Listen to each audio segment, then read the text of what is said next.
और उधर लखनऊ में विमुक्त जाति दिवस समारोह का आज आयोजन किया है। सीधे तस्वीरें आपको दिखा देते हैं कार्यक्रम से, जहां पर मुख्यमंत्री योगी आदित्यनाथ कार्यक्रम में शामिल हुए।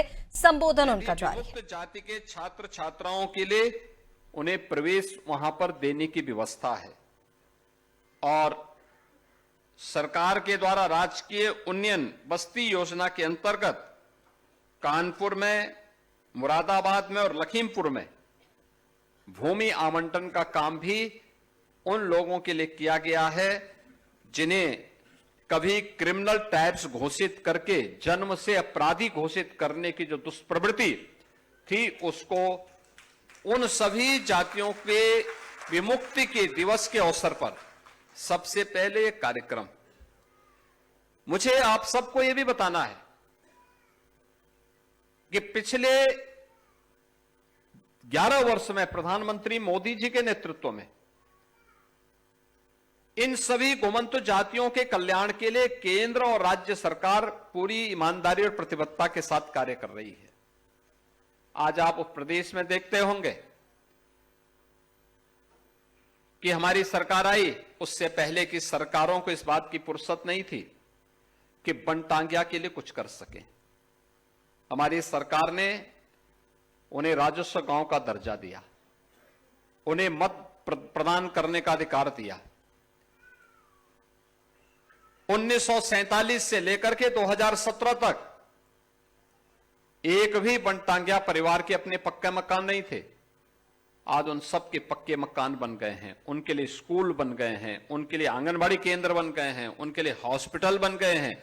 शासन की सभी प्रकार की योजनाओं से उन्हें आच्छादित किया गया है।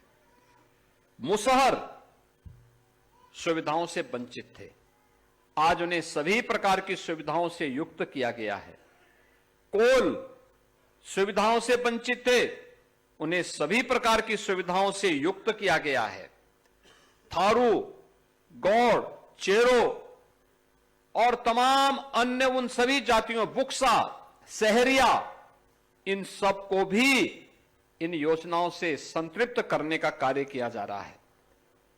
कुम्हार जाति के लोगों के लिए व्यवस्था बनाई गई कि हर ग्राम पंचायत में अप्रैल से लेकर के जून तक गांव का तालाब मिट्टी निकालने के लिए उन्हें फ्री में उपलब्ध होगा और उन्हें सोलर चाक और इलेक्ट्रिक चाक देकर के प्लास्टिक को प्रतिबंध करके मिट्टी के बर्तनों का उपयोग करना प्रारंभ किया।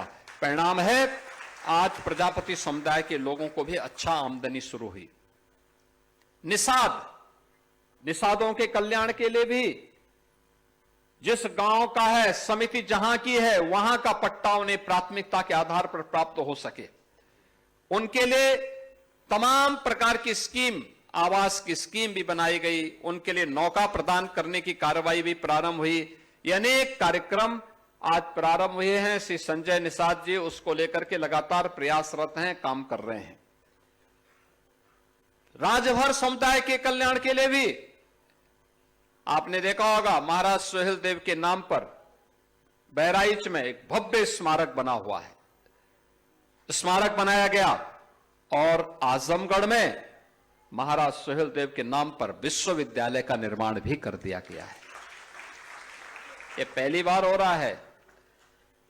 बेटी के जन्म लेने से लेकर के शादी ब्याह होने तक, बेटी के जन्म से लेकर के स्नातक तक की पढ़ाई के लिए 25,000 रुपए का पैकेज सरकार देती है और शादी के लिए योग्य हुई बेटी 1 लाख रुपए मुख्यमंत्री सामूहिक विवाह योजना में उस बेटी के कन्यादान के लिए सरकार उपलब्ध करवाती है।